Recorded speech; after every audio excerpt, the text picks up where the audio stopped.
हरे कृष्ण कृष्ण कृष्ण हरे हरे.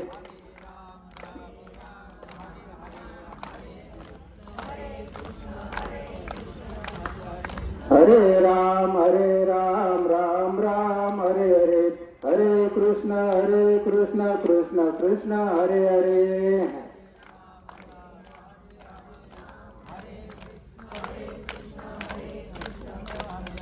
पुंडलिकावरदे हरिविठ्ठल श्री ज्ञानदेव तुकाराम पंढरीनाथ भगवान की जय. माऊली ज्ञानेश्वर महाराज की जय.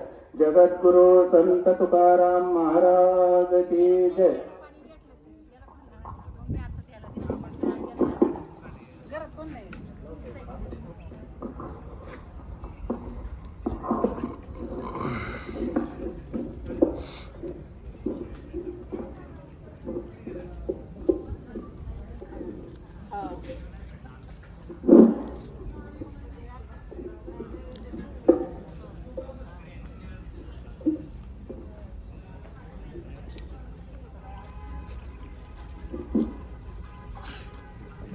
ओम श्री गणनाथाय गजाननाय वक्रतुंडाय बालचंद्राय दुर्गापुत्राय परशुहस्ताय मम कार्यसिद्धी करू स्वाहा.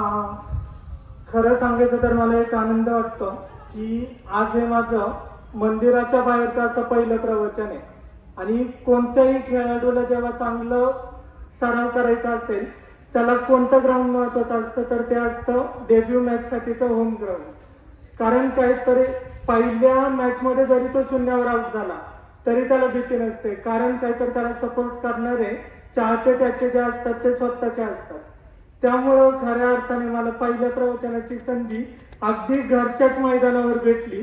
यासाठी मी तुमचं सर्वांचं आणि बोर कुटुंबाचं खरं तर सर्वात जास्त आभार मानेन.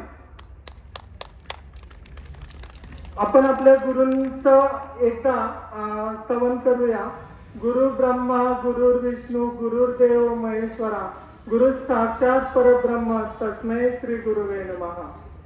सर्व मंगल मांगल्ये शिवे सर्वार्थ साधिके शरण्ये त्र्यंबके गौरी नारायणी नमोस्तुते.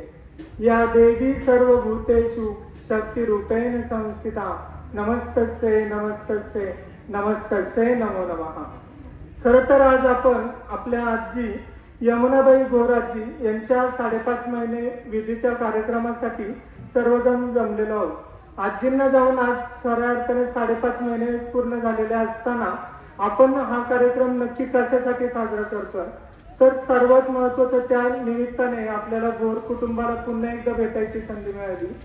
खरं तर आपण आपला नक्की हिंदू धर्म म्हणजे काय तो व्यवस्थित जर समजून घेतला तर आपला माणूस ज्यावेळी आपल्याला सोडून जातो त्यावेळी आपल्या घरातला एक सदस्य आपल्यातून निघून गेलेला असतो.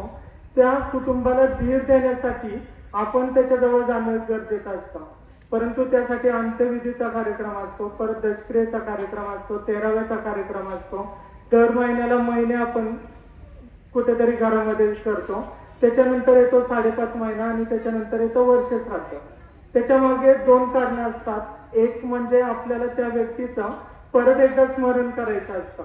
त्यांनी केलेल्या काही चांगल्या कृती असतील तर त्याचं एक स्मरण करणं आणि दुसरी गोष्ट त्याच्या जाण्याने घरामध्ये जी पोकळी निर्माण झालेली आहे ती कुठेतरी पोकळी भरून काढणं, त्यांचं दुःख कुठेतरी हलकं करणं, याच्यासाठी आपल्याला घरच्यांना धीरही द्यायचा असतो. तर अशा वेळी आपल्या आजींबद्दल बोलताना आता आजी म्हणाल तर एक स्त्री म्हणजे कोण तर ज्यावेळी स्त्री जन्म घेते कोणाची तरी मुलगी असते, कोणाची तरी भाची, कोणाची तरी पुतणी असते, पुढे जाऊन कोणाची तरी आत्या, कोणाची तरी मावशी होते. अगदी त्याचप्रमाणे आपल्या आजींचंही नक्की जीवन कसं गेलं तर त्याबद्दल आणि त्यातूनच आपल्याला बोध घेऊन आपल्यालाही आपल्या जीवनामध्ये कसं वागायचं आहे तर त्याचाही आपण पुढे जाऊन पाहूया. तर आता मी मुद्दामच आजच्या विवेचनासाठी जो अभंग घेतलाय तो आहे तुकाराम महाराजांचा गाथेतील आहे. गाथेचा अभंग क्रमांक 1759. तर त्यामध्ये तुकोबा काय म्हणतात, लेकुराचे हित वाये माऊलीचे चित्त ऐसी कळवळ्याची जाती करी लाभावी न प्रीती. पोटी बारव आहे त्याचे सर्वस्व हीच आहे, तुका म्हणे माझे तुम्हा संतांवरी ओझे. तुकाराम महाराजांचे जर आपण गाथ्यातले अभंग पाहिले तर जीवनातलं असं कोणतंही क्षेत्र नाही ज्यापर्यंत त्यांचे विचार पोहोचले नाहीत. आपण सहज म्हणताना म्हणतो की संत म्हणजे कोण असतात, तर ते कवी असतात. अभंग म्हणजे काय, तर ते खरं तर कविता असतात. आणि म्हणूनच म्हटलं जातं जो न देखे रवी ओ देखे कवी. कारण कवींचं असं कोणतं क्षेत्र नसतं की त्या क्षेत्रापर्यंत ते पोहोचले नाही. आता या अभंगामध्ये जर आपण व्यवस्थित पाहिलं तर त्यांनी अगदी छोट्या छोट्या गोष्टीतून आपल्याला जीवनाचे बोध दिलेले आहेत. जसे की आपण आपल्या आईसोबत नेहमी असतो, परंतु आई नक्की काय करते. आता मध्यंतरी एक मालिका आलेली, आई कुठे काय करते. आपल्याला जर व्यवस्थित पाहिलं तर दिसत काहीच नाही. आई नक्की काय करत असते, तर काहीच करत नसते. परंतु काहीच करत नसताना सुद्धा आपल्याला ती घडवत असते किंवा आपल्याला संस्काराची शिदोरी देत असते. तर आता तुकोबाराय सांगतात काय, तर लेकुराचे हित वाहे माऊलीचे चित्त. म्हणजे आपल्या बाळाचं हित नक्की कशात आहे, तर ते तिला चांगल्या प्रकारे माहीत असते. आता आईला दुसरा शब्द आहे माऊली. माऊली म्हणजे काय, तर आपलं जे अस्तित्व आहे ते जिच्यापासून सुरू होतं आणि जिच्या पाशीच येऊन संपतं, ती म्हणजे आपली माऊली असते. आता माऊली हा शब्द अजून एका व्यक्तीला आपण म्हणतो, ती म्हणजे आपले ज्ञानेश्वर महाराज. आता जर आपण भगवद्गीतेमध्ये पाहिलं तर एखादी गोष्ट चांगली आहे त्याचं नक्कीच पाठिंबा देते भगवद्गीता, परंतु एखादी गोष्ट वाईट आहे तर तिला डायरेक्टली म्हटलं जातं की ही गोष्ट संपलीच पाहिजे. आता जर भगवद्गीतेबद्दल आपण म्हटलं की भगवद्गीतेची स्तुती करायची आहे तर म्हटलं जातं गीता सुगीता कर्तव्या किमन्ये शास्त्र विस्तरे या स्वयं पद्मनाभस्य मुख पद्माद विनिस्तृता. म्हणजे थोडक्यात काय, गीता सुगीता कर्तव्या. गीता ही सुगीता झालेली आहे, पण कधी जर आपण ते कर्तव्य रूपामध्ये आचरणात आणली तर. आणि दुसरी गोष्ट किमन्ये शास्त्र विस्तर आहे. शास्त्र विस्तर आपल्याला बाकीची पोथी पुराणं पाहायची सुद्धा गरज नाही. कारण काय, तर भगवद्गीतेमध्ये प्रत्येक जीवनाच्या प्रत्येक घटकापर्यंत पोहोचतोय आपण. मग आपण दुसरा शास्त्र विस्तार पाहण्याची गरजच राहत नाही. या स्वयं पद्मनाभस्य, पद्मनाभ स्वामी अर्थात आपले भगवान श्रीकृष्ण जे की विष्णूंचा अवतार आहे, भगवान विष्णूंचा अवतार आहे, त्यांच्या मुख पद्माद विनिस्तृता, त्यांच्या मुखकमलातून बाहेर पडलेला एक एक शब्द म्हणजे असते ती भगवद्गीता. परंतु भगवद्गीतेमध्ये भगवान श्रीकृष्ण म्हणतात काय, तर परित्राणाय साधूनां विनाशायाच दुष्कृता धर्म संस्थापनार्थाय संभवामी युगे युगे. म्हणजे काय, परित्राणाय साधूनां, आपले जे साधू लोक आहेत जे ईश्वराचं स्मरण करतात किंवा चांगलं धर्माचरण करतात, तर त्यांचं मी परित्राणाय म्हणजे मी त्याच्या पाठीशी सदैव उभा आहे. परंतु पुढे जाऊन भगवान श्रीकृष्ण काय म्हणतात, विनाशायाच दुष्कृता, म्हणजे दुष्कृत्य करणारी जी लोक आहेत त्यांचा विनाश झाला पाहिजे, असं खऱ्या अर्थाने देवाचं म्हणणं आहे. परंतु जी ज्ञानेश्वरी जिचं आपण आचरण करायचं आहे ती म्हणजे नक्की काय, तर भावार्थ दीपिका. भावार्थ दीपिका म्हणजे काय, आपली जी ज्ञानेश्वरी आहे तर ती म्हणजे गीतेचंच आपलं मराठीमधला अनुवाद आहे. परंतु मराठी अनुवाद करत असताना भगवान ज्ञानेश्वर महाराज काय म्हणतात की विनाशायाच्या दुष्कृता म्हणण्यापेक्षा जे जे लोक चुकीच्या पद्धतीने वागत आहेत तर त्यांचे चुकीचे भाव फक्त निघून गेले पाहिजे आणि ती लोक आपल्यामध्येच राहिली पाहिजे. जसं आपण पासायदानामध्ये पाहतो किंवा ज्ञानेश्वरीमध्ये पाहतो, जे खळांची व्यंकटी सांडो तया सत्कर्मी गती वाढो. म्हणजे जे खळ आहेत, जे चुकीचे वागतायत ते मरून गेले पाहिजे किंवा ते नाहीसे झाले पाहिजे, असं कोणत्याही प्रकारे ज्ञानेश्वर महाराज सांगत नाही. जे खळांची व्यंकटी सांडो तया सत्कर्मी रती वाढो. आता रती म्हणजे काय, तर त्यांची बुद्धी, आणि सत्कर्मी रती वाढो, त्यांची बुद्धी जी आहे ती चांगल्या प्रकारे वाढो. आता हे सर्व सांगण्याचं कारण काय, तर ही जी बुद्धी आहे ती खऱ्या अर्थाने आहे ज्ञानेश्वरीमध्ये. आणि ज्ञानेश्वरी जर कोणी बोललेली आहे, ज्यांच्या मस्तकामध्ये ती ज्ञानेश्वरी प्रगट झाली, ते म्हणजे आपले ज्ञानेश्वर महाराज. आणि ज्ञानेश्वर महाराजांना आपण माऊली म्हणतो. कारण काय, आपल्या घरी आपण आई सुद्धा पाहतो, समजा दोन मुलं आहेत, एखादा कर्तृत्ववान आहे आणि एखादा काहीच करत नाही. परंतु आई कधीच असं म्हणत नाही की जो कर्तृत्ववान आहे तोच माझा मुलगा आहे आणि जो कुठेतरी समजा कमी काम करतो तो माझा मुलगा नाही. कारण काय, तर आईला दोन्ही मुलं सारखीच असतात. उलट जो मुलगा कमी काम करतो त्याने सुद्धा चांगल्या प्रकारे काम कसं करावं यासाठी ती प्रोत्साहित करत असते आपल्याला. आणि अशाच प्रकारची आपली माता म्हणजे यमुनाबाई गोराजी. तर आता त्यांच्याबद्दल सांगायचं गेलं तर राजगुरुनगर तालुक्यातील बुरसेवाडी गावच्या गुंडाळ परिवारातील ही कन्या यमुना नाव तिचं. तर आता एकदम लहानपणी खर तर ती एकदम लाडत वाढलेली असणार, कारण 2 भाऊ आणि 1 बहीण असं कुटुंब, एकुलती एक मुलगी म्हणजे नक्कीच ती लाडत वाढलेली असणार. परंतु आपण म्हणतो ना की ज्यावेळी मुलगी मोठी होते तिला स्वतःचं घर सोडून दुसऱ्या घरामध्ये प्रवेश करावा लागतो. अगदी त्याचप्रमाणे ज्यावेळी ती तारुण्यामध्ये गेली, आपल्या गावच्या अवसरी गावच्या पाटील कुटुंबातील दत्तात्रय दगडू भोर यांच्यासोबत विवाहबद्ध झाल्यानंतर खऱ्या अर्थाने गृहस्थाश्रमामध्ये प्रवेश करून ती आपल्या अवसरी गावामध्ये आली. परंतु म्हणतात ना, जिच्या हाती पाळण्याची दोरी ती जगाते उद्धारी. अगदी त्याप्रमाणे आजींनी किंवा त्याच्याही पुढे जाऊन मी सांगेल की एखादी लाकडाची मोळे असते पहा, जर लाकडाच्या मोळीमधील एखादं लाकूड बाजूला जाऊन पडलं तर होतं काय, तर चुकून एखाद्या लाकूड तोड्याच्या हाती जाऊन ते पडलं तर तो काय करतो, कुऱ्हाडीचा दांडा बनवतो त्याच्यापासून. आणि त्या कुऱ्हाडीच्या दांड्यापासून उरलेले जे लाकूड आहेत किंवा उरलेली जी झाडं आहेत ती सुद्धा तोडायला तो लाकडाचा दांड्याच मदत करत असतो.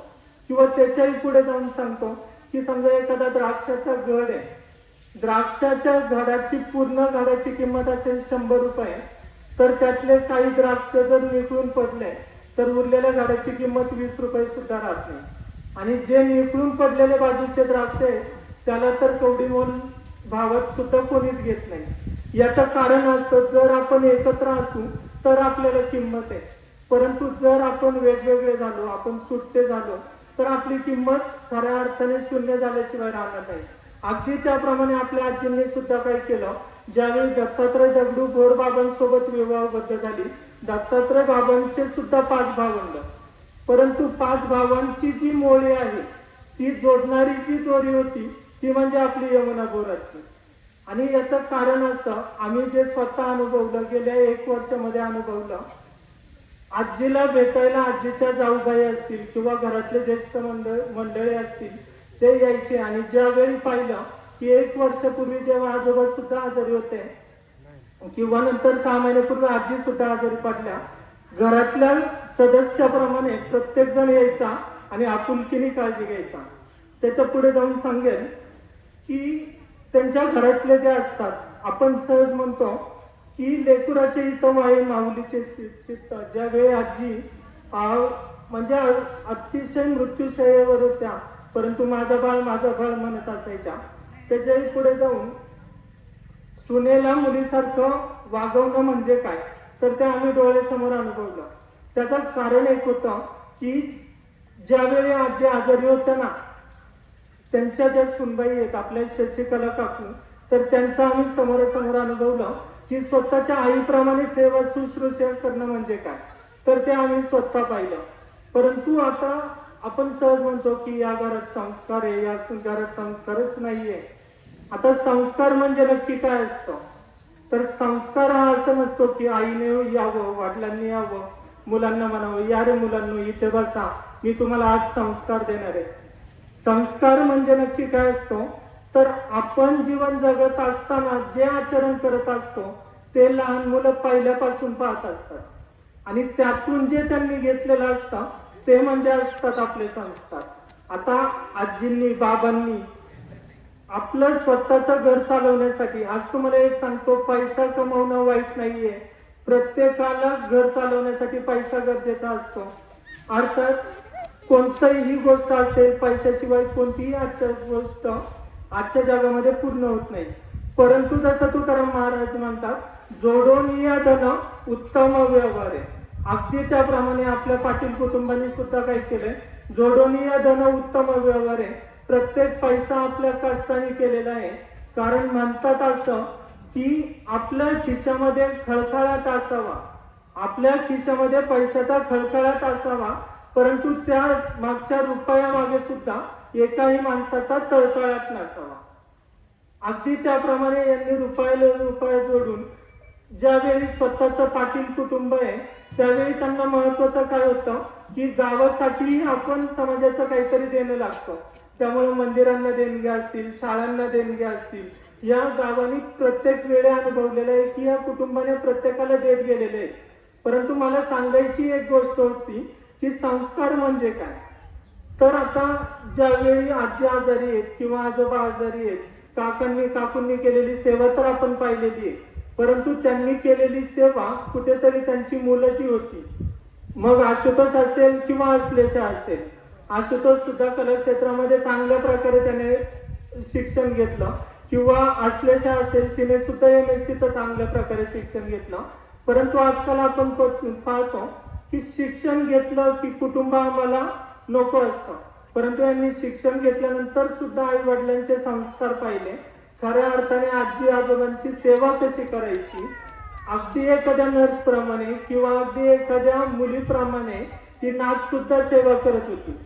इतकंच काय, फक्त सुनबाई नाही, फक्त नात नाही, तर आजींचा असणाऱ्या 6 कन्या सुद्धा, 6 कन्या आणि 1 मुलगा, असं 7 जणांचं ते कुटुंब. परंतु 6 कन्या सुद्धा दर 8 दिवसाला 1 कन्या येणार, आजीच्या सेवेमध्ये मदत करणार. म्हणजे असं नाही की ती आहे घोरांची, आता माझं कुटुंब वेगळं झालेलं आहे, असं नाही. आता मुलींबद्दल नेहमी म्हटलं जातं की मुलापेक्षा मुलगी घरी, प्रकाश देई दोन्ही घरी. अगदी त्याप्रमाणे या 6 मुली पाहिल्या आम्ही की दोन्ही कुटुंब, म्हणजे स्वतःचं सासर तर आहेच आहे, परंतु त्याच वेळी भोर कुटुंब हे माझं माहेर आहे आणि माहेरी मला खऱ्या अर्थाने गरज आहे. माझी आई या ठिकाणी आजारी आहे, तर या ठिकाणी सुद्धा माझी गरज आहे. त्यामुळे या 6 मुली सुद्धा नेहमी इथं येत असायच्या. आणि सर्वात महत्वाचं जे मागाशी मी वाक्य बोललो, मुलापेक्षा मुलगी बरी, हे म्हणत असताना मुलगा चुकीचा आहे का, असं अजिबात नाही. परंतु मुलगी का बरी, तर एक स्त्री म्हणजे नक्की काय असते, तर नामदेव महाराज म्हणतात, धन्य त्याची माता, धन्य त्याचा पिता, साठविला दाता त्रैलोक्याचा. यामध्ये सुद्धा आधी त्यांनी काय म्हटलंय, धन्य त्याची माता, धन्य त्याचे पिता. माता आधी आली आहे, पिता नंतर आले. किंवा तुकाराम महाराजच नंतर म्हणतात, आपुल्या हिता जो असे जागता, धन्य माता पिता तयाची या. यात सुद्धा माता आधी आली आहे. आपला हिंदू धर्म खरं तर काय सांगतो की आपल्याला स्त्रियांना आदिदैवत्व दिलेलं आहे त्यांनी. अगदी आपण एखाद्या देवाचं नाव जरी घेतलं तर आपण राम सीता असं कधीच म्हणत नाही, आपण म्हणताना सीताराम म्हणतो. किंवा नारायण लक्ष्मी हा शब्द पण ऐकला नसेल, लक्ष्मी नारायण हा शब्द ऐकला असेल.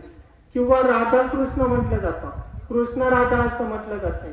याचं कारण असं की प्रत्येक गोष्टीमध्ये आपण म्हणतो स्त्री आणि पुरुष एका सायकलची 2 चाकं आहेत, परंतु जीवनाला दिशा देणारा जो हँडल आहे तो कोणाच्या हातात असेल तर तो स्त्रीच्या हातात आहे.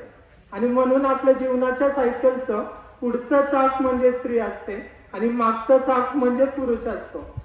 कारण असं नाही की आई मोठी म्हणून वडील कुठेतरी कमी, परंतु संसाराचा भार वाहणारा कॅरेट ज्याच्या डोक्यावर असतं किंवा ज्याच्या पाठीवर असतं ते म्हणजे पुरुषाचं पाठीमागचं चाक असतं. त्यामुळे महत्वाची 2 चाकं असतात, परंतु त्यातून जर म्हणाल तर जीवनाला दिशा देणारं जे कोणी असेल तर ती आपली माता असते. तर आता एक स्त्री आपल्या जीवनामध्ये नक्की काय करत असते, तर आता 4 दानं असतात जी खूप महत्वाची असतात. आता आई आपल्या जीवनामध्ये नक्की काय काम करते, तर त्याच्याबद्दल आपण पाहू की एखादा गावामध्ये अवसरीमध्ये नवीन माणूस आला, त्याला घर पाहिजे, तर तो आधी कुठे येतो, सरपंचाच्या घरी येईल किंवा एखाद्या पुढाऱ्याच्या घरी जाईल, मला राहायला काहीतरी सोय करा.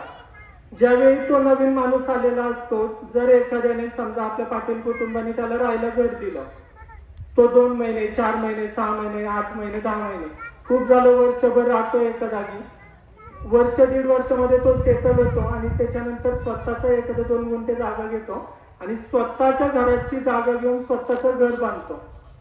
परंतु त्याच्या मनात कायमस्वरूपी राहतं की नाही बाबा, या कुटुंबाने मला ज्यावेळी उभं राहायला जागा नव्हती त्यावेळी यांना उभं राहायला जागा खऱ्या अर्थाने यांनी दिली. परंतु ती जागा ज्यावेळी आपल्याला जन्म घ्यायचा असतो, ठीक आहे, आपण जेव्हा जन्माला येणार आहे नंतर आपोआप लहानचं मोठं होणार आहे, परंतु ज्यावेळी जन्म व्हायचा असतो ती जागा देते ती म्हणजे आपली आई असते. कारण ती आई, जसं की तुकाराम महाराज म्हणतात, पोटी बाळव आहे त्याचे सर्वस्वहीच आहे. पोटी बाळव आहे म्हणजे आपल्या गर्भामध्ये जी आपल्याला स्थान देते, ज्यावेळी आपल्याला जन्म घ्यायचा असतो त्याच्या आधी आपल्याला कुठं स्थान मिळतं, तर तो असतो आपल्या माऊलीचा गर्भ. अशा प्रकारे जर पहिलं घर कोणतं आपल्याला मिळतं तर ते सुद्धा आपल्या आईकडूनच मिळतं. त्याच्या पुढे गेलो तर आपल्याला प्राणदान देते, तर त्याचे सर्वस्वहीच आहे. म्हणजे काय, तर प्राणदान देते ती म्हणजे आपली आई असते. आपला ज्यावेळी जन्म होणार असतो तर आपल्यामध्ये जो प्राण येणार असतो तर तो येतो कुठून, तर आपल्या माऊलीमधूनच येतो. तर अशा प्रकारे स्वतःचं जीवन सुद्धा द्यायला ती तयार असते. कारण काय, बऱ्याचदा आपण ऐकतो, पेपरमध्ये ऐकतो, वर्तमानपत्रांमध्ये किंवा याचं त्याला बऱ्याचदा ऐकायला मिळतं आपल्याला, की अशी क्रिटिकल सिच्युएशन बऱ्याचदा येते की एकतर असं गोष्ट येते की आई जगणार किंवा बाळ जगणार. तर त्यावेळी एखाद्या नवऱ्याला विचारलं तो पटकन म्हणतो, अरे नाही, माझी बायको जगली पाहिजे. एखाद्या आईला विचारलं तर ती म्हणते, नाही, माझी मुलगी जगली पाहिजे. बरोबर. परंतु त्यावेळी जी माता त्या डॉक्टरकडे असते, त्या मातेला जर विचारलं की आता काय करायचं, एक तर तुमचं जीवन राहणार आहे किंवा तुमच्या होणाऱ्या बाळाचं जीवन राहणार आहे, तर आता काय करायचं, तर ती माता पटकन म्हणते, डॉक्टर माझं काही झालं तरी चालेल परंतु माझं बाळ जगलं पाहिजे. आता इतकं जर मोठं मन कोणाचं असेल तर ते फक्त आणि फक्त आईचं असतं. तिसरं असतं ते म्हणजे रक्तदान. आता तुम्ही म्हणाल रक्तदान म्हणजे काय, रक्तदान तर 200-250 रुपयात रक्ताची आता बाटली मिळते. परंतु जर विज्ञानाचा आपण अभ्यास केला तर आपण रक्तदान त्यालाच करू शकतो ज्याच्या शरीरामध्ये आधी रक्त आहे. किंवा दुसऱ्या बाजूनी ज्यावेळी रक्तदान आपल्याला करायचंय, दोन गोष्टी आधी पाहिल्या जातात. एक म्हणजे आपला ब्लड ग्रुप आणि दुसरा म्हणजे ज्याला रक्त द्यायचंय त्याचा ब्लड ग्रुप. परंतु रक्तदानाची एकमेव प्रक्रिया अशी आहे जी आईकडून बाळाला जन्माच्या वेळी दिली जाते. ती एकमेव प्रक्रिया अशी आहे, बऱ्याचदा आपण पाहतो आईचा ब्लड ग्रुप वेगळा असतो, मुलाचा ब्लड ग्रुप वेगळा असतो किंवा होणाऱ्या मुलीचा ब्लड ग्रुप वेगळा असतो, परंतु तरीही स्वतःच्या जीवनातलं रक्त, स्वतःच्या शरीरातलं रक्त ती आई त्या मुलाला देत असते आणि तरी सुद्धा ते रक्त मॅच होत असतं, कारण ते रक्त आईचं असतं. दुसरी गोष्ट, लहान मुलाचा जो जीव गर्भात मोठा होत असतो त्याच्या जीवामध्ये खरं तर रक्त सुरुवातीला नसतं. ते रक्त एक कोणापासून असतं, तर आईपासून असतं. परंतु स्वतःच्या शरीरामध्ये काहीच रक्त नाहीये तरी सुद्धा आपण रक्त घेऊ शकतो. जर तुम्ही कोणत्याही डॉक्टरला विचारलं किंवा कोणत्याही विज्ञानाच्या क्षेत्रातल्या माणसाला विचारलं, ही एकमेव प्रक्रिया आहे जी देवाच्या कृपेने होते. आणि दुसरी गोष्ट माऊलीच्या कृपेने होते की ज्याच्या शरीरामध्ये अजिबात रक्त नाही त्याच्या शरीरामध्ये रक्त टाकण्याचं काम पण करत असतं. तर ती जगातील एकमेव गोष्ट ती म्हणजे आपली आई असते. त्याच्या पुढे जाऊन चौथं दान असतं ते म्हणजे अस्थिदान. आपण बऱ्याचदा म्हणतो की एखादा लोखंड आहे, माणसाबद्दल म्हटलं जातं मोडेल पण वाकणार नाही, अगदी त्याच्या उलट लोखंडाबद्दल म्हटलं जातं वाकेल पण मोडणार नाही. परंतु इतकं चांगलं असणारं लोखंड सुद्धा ज्यावेळी तुम्ही मातीत ठेवाल 6 महिन्यात त्याला गंज पकडतो आणि उरलेल्या 6 महिन्यानंतर ते नामशेष झालेलं असतं, मातीमध्ये निघून झालेलं असतं. परंतु जर माणसाचा देह आपण व्यवस्थित पाहिला तर आपल्याला व्यवस्थित पाहिल्यानंतर लक्षामध्ये येईल की माणसाचा देह जेव्हा निघून जातो, आता माणसाचं जीवन म्हणजे काय आपल्याला आधी पाहिजे. आपण म्हणतो मी खूप मोठा, मी खूप मोठा, परंतु एक गाण्याचं एक ओळ आहे, उड जाएगा एक दिन पंछी रहेगा पिंजरा खाली. आपलं आयुष्य 60 वर्ष, 70 वर्ष, 80 वर्ष आपण जगत असतो, मी करत जगतो. परंतु एक सेकंदात उड जाएगा एक दिन पंछी, एक सेकंदात तो आत्मा निघून जातो आणि आपलं आयुष्य संपून जातं. संपून झाल्यानंतर फार फार तर 1 दिवसाचं आपलं आयुष्य घरामध्ये राहिलेलं असतं. का तर आपले परिवर्जन आपल्याला भेटायला किंवा आपलं अंत्यदर्शन करायला येणार असतात. परंतु त्याच्यानंतर आपण जाणार कुठे असतो, तर आपल्या स्मशानभूमीमध्ये. आता स्मशानभूमीमध्ये जेव्हा जातो आपण, त्यावेळी जेव्हा अग्निडाग दिला जातो, संपूर्ण शरीर जे अणुरेणूपासून बनलेले पूर्ण शरीर त्याची माती होऊन जाते, संपूर्ण शरीर ते त्या ठिकाणी संपून जातं. परंतु आईच्या शरीरातून आलेल्या ज्या अस्थी आहेत, त्या अस्थी मात्र आपल्या तशाच राहतात.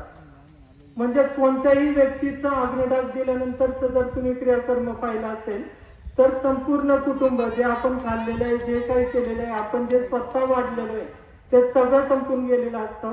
परंतु आईपासून ज्या अस्थी आपल्यापर्यंत आलेल्या आहेत, त्या खऱ्या अर्थाने आपल्या शरीरामध्ये तशाच राहिलेल्या असतात. आणि म्हणून आई म्हणजे नक्की काय असते, आई म्हणजे नक्की काय असते ते आपल्याला समजून घ्यायला पाहिजे. आ म्हणजे आत्मा आणि ई म्हणजे ईश्वर. आत्मा आणि ईश्वराचा पवित्र संगम म्हणजे जर काय असेल तर ती आपली आई असते. परंतु त्याच्याही पुढे जाऊन म्हणायचं तर आई म्हणजे खऱ्या अर्थाने कोण असतं, तर आई म्हणजे खऱ्या अर्थाने ईश्वरच असतो, ईश्वराचा अवतार सुद्धा नसतो. परंतु जर व्यवस्थित पाहिलं तर ईश्वराला प्रत्येक घरी जाणं शक्य होत नाही.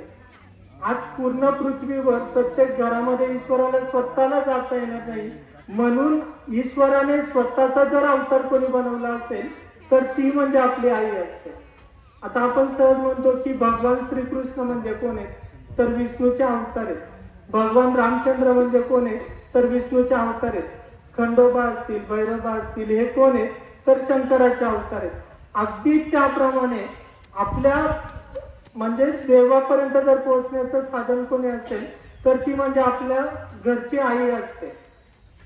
आता त्याच्या पुढे जाऊन सांगतो तुम्हाला की कोणतीही व्यक्ती असते कोणत्या ना कोणत्या कारणासाठी आपल्या जवळ आलेली असते. म्हणजे समजा किती जवळचा मित्र असेल, काहीतरी एका क्षेत्रात काम करत असल्यामुळे ती मैत्री झालेली असते, किंवा एका व्यवसायात असल्यामुळे मैत्री झालेली असते. राजकीय क्षेत्रातील व्यक्ती असतील, दोघ जण एका पक्षाचं काम करतात म्हणून ती मैत्री झालेली असते. म्हणूनच तुकाराम महाराज म्हणतात, जन हे सुखाचे दिल्या घेतल्याचे आणि ती एक आईचे कोणी नाही. परंतु जर आईचा विचार केला आपण तर आई मात्र असं कधीच करत नाही. आई सुखात आणि दुःखात प्रत्येक वेळी आपल्या सोबत असते. कोणत्याही घरामध्ये जर पाहिलं, एखादी सुखाची गोष्ट असेल तिथेच फक्त आई आपल्याला साथ देते असं नाही. खऱ्या अर्थाने जास्त साथ कुठे असते, तर जिथे दुःखात असते तेव्हा. परंतु आई म्हणजे कशी असते, एखाद्या नारळासारखे असते. वरून जरी कडक दिसत असली तरी आतून गोड पाणी असतं. आता आई जेव्हा घडवत असते लहान मुलाला, तेव्हा कधीतरी तिला कटोरही बनावं लागतं, का तर तिला चारित्र्य संपन्न बनवायचं असतं मुलाला. आता एक पोवाडा आपण सगळ्यांनी ऐकला असेल, मी शिवाजीराजे भोसले बोलतोय चित्रपटामधला. तर त्याच्यामध्ये आहे, अशा वाघिणीचा तो छावा गनिमाला कसा ठेचावा, डोक्यात गणी मी कावा, भेटीचा धाडला सांगावा. परंतु त्याच्या आधी ज्यावेळी सगळे पंत सरदार चिंतेत होते, त्यावेळी आई जिजाऊ काय म्हणाल्या होत्या, तर शिवबा केवळ आमचा पुत्र नव्हे तर अवघ्या मराठी जनाचा स्वाभिमान आहे. या मातेने आपला पुत्र गमावला तरी व्यर्थ, परंतु भ्याडपणे पळून जाऊन अवघ्या मराठी जनाचा स्वाभिमान गमावता कामा नये. आणि अशी ही माता ज्यावेळी आपल्याला खऱ्या अर्थाने माहित असतं की जर स्वतःची सावली आपल्याला स्वतःला निर्माण करायची असेल तर आपल्याला स्वतःला उन्हातच उभं राहावं लागणार आहे. जर आपण मंडपाखाली बसलो तर आपली स्वतःची सावली निर्माण होणार आहे का, तर ती कधीच निर्माण होणार नाही. किंवा एखादी वेळ जर एखाद्या झाडाच्या साह्याने वर गेली तर तिला नेहमी लवचिकच म्हटलं जातं. परंतु एखादं झाड कधी स्वतः स्ट्रॉंग बनतं जेव्हा ते स्वतः ऊन वारा पेलतं, आणि ज्यावेळी एखाद्याच्या आश्रयाखाली वाढत नाही, स्वतःच्या बळावर ते मोठं होतं, त्यावेळी ते झाड खऱ्या अर्थाने मजबूत होत असतं. अगदी त्याप्रमाणे बरेचदा आपल्या ज्या माता असतील, आपल्या ज्या भगिनी असतील, बरेचदा त्यांना कठोर निर्णय घ्यावे लागतात. परंतु ते नक्की काय आहे, त्याच्या मागचा संदेश काय आहे, तो आपल्याला समजून घेणं गरजेचं आहे. आता कवी यशवंतांची एक कविता आहे की आईबद्दल आहे, स्वामी तिने जगाचा, आई विन बेकारी. पण आई म्हणजे नक्की काय, आईचं जे हृदय आहे ते नक्की काय असतं. ठीक आहे, आता आपली आई समजा आपल्यात नसेल तर आपल्याला नक्की आईचं हृदय कोण मिळवून देऊ शकतं? तर आई किंवा माऊली, 2 ते 3 गोष्टींना आपण अजून म्हणतो. ती एक असते आपली भगवद्गीता, दुसरी म्हणेल आपण ज्ञानेश्वरी. ज्ञानेश्वरीमध्ये किंवा भगवद्गीतेमध्ये जर व्यवस्थित पाहिलं तर खऱ्या अर्थाने जीवनाचा सार आहे. आता आपण सहज म्हणतो की एखादी व्यक्ती, आता आजी म्हणजे काय? आजी या शब्दाचा एक अर्थ मी सांगेल. आजी म्हणजे आई आधी असते. आचा आ म्हणजे आई, परंतु ती नंतर जीर्ण झालेली असते, म्हणून तो जी, आ आणि जी दोन्ही एकत्र केलं ते आजी बनतं. परंतु त्याच्या पुढे जाऊन ज्यावेळी भगवान श्रीकृष्ण भगवद्गीतेमध्ये म्हणतात की आपलं शरीर ज्यावेळी जीर्ण होतं त्यावेळी जसं आपलं जीर्ण झालेला कपडा असेल त्याचा आपण त्याग करतो आणि जे नवीन असलेले कपडे आहेत त्याचा आपण स्वीकार करतो. अगदी त्याप्रमाणे जीर्ण झालेलं जे शरीर आहे ते कुठेतरी आजींनी सोडून देऊन नवीन शरीरामध्ये प्रवेश केलेला असू शकतो. परंतु त्यावेळी तो आपण जीव ओळखायचा कसा? महत्वाचं हे येतं की आजींचं आपल्यातलं जे अस्तित्व आहे ते कसं करायचं. कारण आपल्या हिंदू धर्मामध्ये पुनर्जन्मावर मोठ्या प्रमाणात विश्वास ठेवला जातो. तर त्यावेळी आपल्याला महत्वाचं काय असतं? घरामध्ये असणाऱ्या दुसऱ्या ज्या माता भगिनी असतील, मग आपल्या आत्या असतील, मावशी असतील किंवा आपल्या आई असतील, यांना कुठेतरी आपण तो दर्जा दिला पाहिजे. म्हणजे काय? तर ते जे संस्कार आहेत, आपण सहज म्हणतो की एखाद्याने दिला आम्हाला संस्कार रूपी वसा, आम्ही चालवू हा पुढे वारसा. म्हणजे काय? तो जो संस्काराची शिदोरी आहे ती आपल्याला जीवनभर पुरणारी असते आणि ती जी शिदोरी आहे ती आपल्याला खऱ्या अर्थाने पुढे घेऊन जायचं असतं. परंतु आपल्याला माऊली म्हणजे नक्की कशी अपेक्षित असते? तर आपण बऱ्याचदा म्हणतो शिवाजी जन्म पण शेजारच्या घरात, आपल्या घरात का नाही? जर आपल्याला शिवाजी घडवायचा आहे तर खऱ्या अर्थाने आधी आपल्याला जिजाऊ व्हायला पाहिजे. परंतु जिजाऊ होताना नक्की आई कसं बनायचं आहे आपल्याला? तर त्याचंही पसायदानामध्ये संत ज्ञानेश्वर महाराज सांगतात. त्यामुळेच खरं तर त्यांना आपण माऊली म्हणतो. चंद्रमेजे अलांछना मार्तंडजे तापहीन. म्हणजे काय? आपण चंद्र जरी पाहिला तरी चंद्राला सुद्धा आपण म्हणतो की त्याला सुद्धा डाग आहे. परंतु आपल्याला माऊली कसं व्हायचंय? मला चंद्रासारखं शीतल प्रकाश देणारं व्हायचंय, परंतु अलांछन, ते डाग सुद्धा माझ्यामध्ये राहिले नाही पाहिजे. दुसऱ्या बाजूनी मार्तंड जे तापहीन. मार्तंड म्हणजे काय? तर सूर्य. सूर्य आज आपण जे बसलेलो आहे, आपल्याला जो प्रकाश मिळतोय, आपलं आपण म्हणतो झाडांमध्ये फोटोसिंथेसिस होतं किंवा आपण म्हणतो प्रकाश संश्लेषण होतं. ते कशामुळे होतं? तर सूर्यप्रकाशामुळे होतं. आणि तो प्रकाश येतो कुठून? तर सूर्यापासून. म्हणजे सूर्य नसेल तर आपलं जीवन शून्य आहे. परंतु जरी त्या सूर्यापासून सगळं मिळत असेल तरी त्याचा आपल्याला ऊन मात्र सहन होत नाही. आणि जर सहन होत असता तर आपल्याला आता मंडप बांधायची गरज पडली नसती. परंतु त्या आईला नक्की काय करायचंय? तर वेळेला कठोर सुद्धा व्हायचंय. कशाप्रमाणे? तर सूर्याप्रमाणे. प्रकाश सुद्धा द्यायचा आहे. कशाप्रमाणे? तर सूर्याप्रकारे. परंतु सूर्य होत असताना मार्तंड जे तापहीन, म्हणजे मार्तंड जो बनलेला आहे तो तापहीन बनवायचा आहे. त्याचा जो चटका बसणार आहे किंवा जी झळ बसणार आहे ती मात्र आपल्या मुलापर्यंत गेली नाही पाहिजे. आणि म्हणूनच एका कवितेमध्ये किंवा आपण एका गाण्यामध्ये म्हणू की मराठीमधलं एक गाणं आहे सुधीर मोघे यांचं, दिस जातील दिस येतील. तर त्यातलं एक कडवं आहे, उडून या जाईल ही आसवांची रात, आपल्याच साठी उद्या फुटेल पहाट.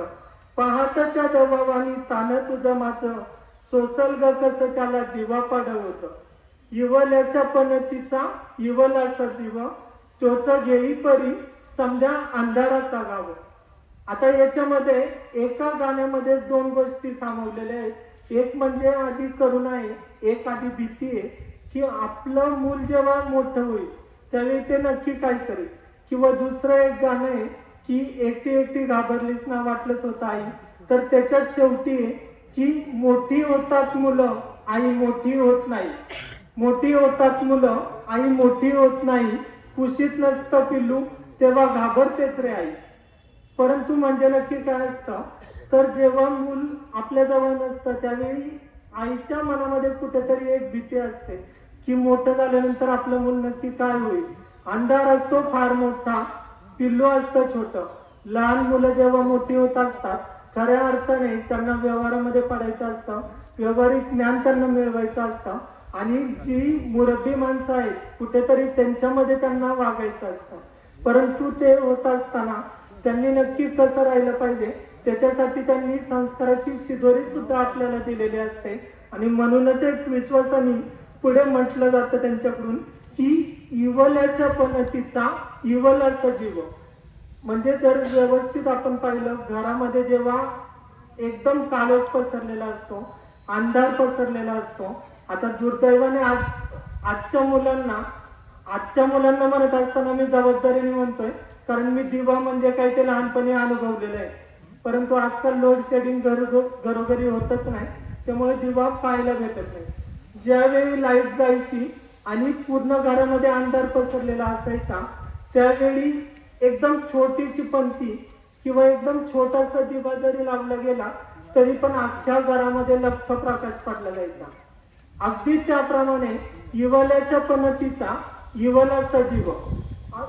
अगदी तसंच एखादं लहान मूल जरी असेल, अतिशय लहान असून सुद्धा जरी मोठ्या माणसांमध्ये जाऊन ते वागत असेल तरी पण तो कशा प्रकारे काम करेल तर तोच येईल समजा अंधाराचा ठाव.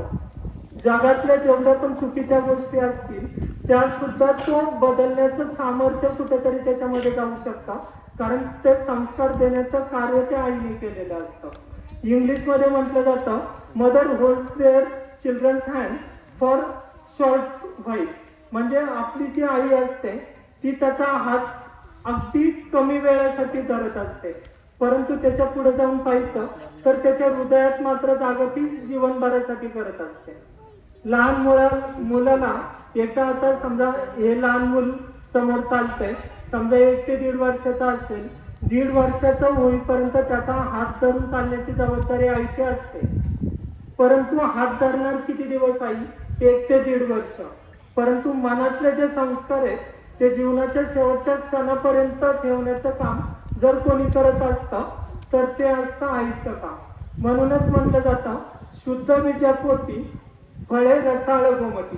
आणि अगदी त्याचप्रमाणे आपल्या ज्या आजी आहेत यमुनाबाई बोराजी यांनी सुद्धा आपलं जे जीवन आहे ते अगदी चांगल्या प्रकारे जीवन व्यतीत केल्यानंतर स्वतःच्या मुलींना सुद्धा चांगल्या प्रकारे संस्कार दिले.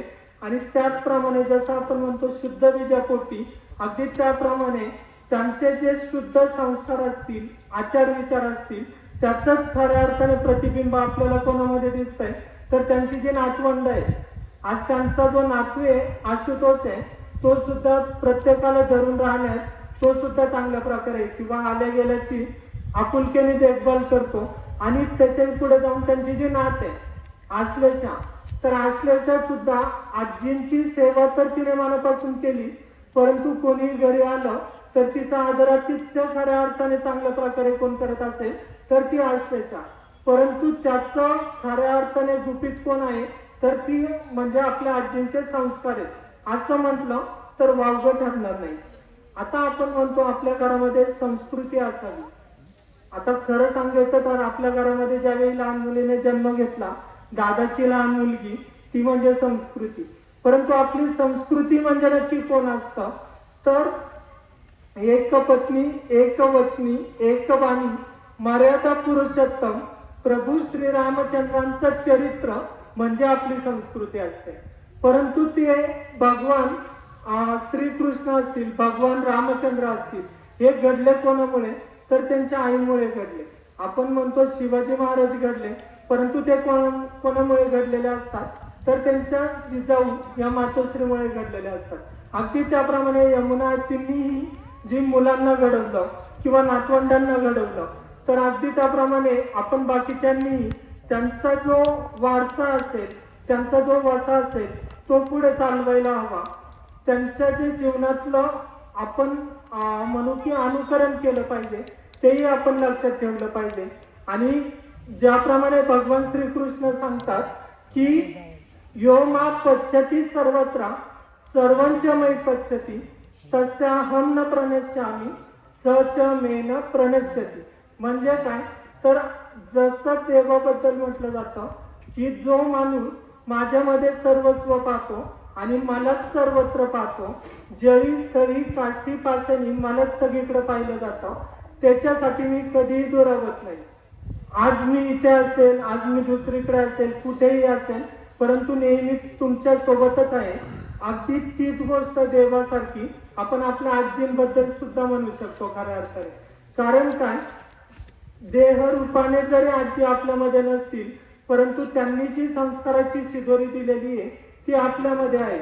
कारण योमा पश्यति सर्वत्र. जर आपण प्रत्येक गोष्टीमध्ये आजीला पाहिलं आणि आजीमध्येच सगळ्या गोष्टी पाहिल्या, तर खऱ्या अर्थाने आपल्याला लक्षात येईल की आजीही कधी आपल्याला दुरावणार नाही आणि आजी सुद्धा आपल्याला कधी दुरावा पडून देणार नाही.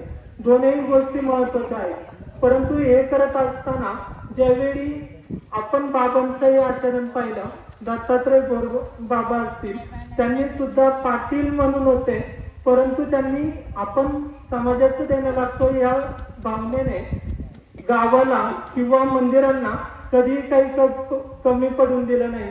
अगदी त्याचप्रमाणे कोणत्याही सामाजिक कार्य असेल त्याच्यात हिरिरीनं भाग घेणारं आपले जे घर कुटुंब आहे यांचा इथून पुढचाही वसा आणि वारसा असाच चांगल्या पद्धतीने चालेल ही आपण अपेक्षा करूया. आणि माझी जी अतिशय कमी वेळाची प्रवचन रूपी सेवा आहे ही या ठिकाणी मी थांबवतो. जर माझं काही चुकलं असेल, ही माझी पहिलीच प्रवचन रूपी सेवा आहे, त्यामुळे तुम्ही ही गोष्ट समजून घ्याल. कारण काय, तर आपण स्पष्ट म्हणतो की पिकतं तिथं उगवत नाही किंवा उगवतं तिथं पिकत नाही किंवा पिकतं तिथं विकलं जात नाही. परंतु मला ही गोष्ट कधीच अनुभवायला मिळाली नाही. कारण काय, जिथं मी लहानपणापासून राहिलो ती म्हणजे माझी गावडेवाडी.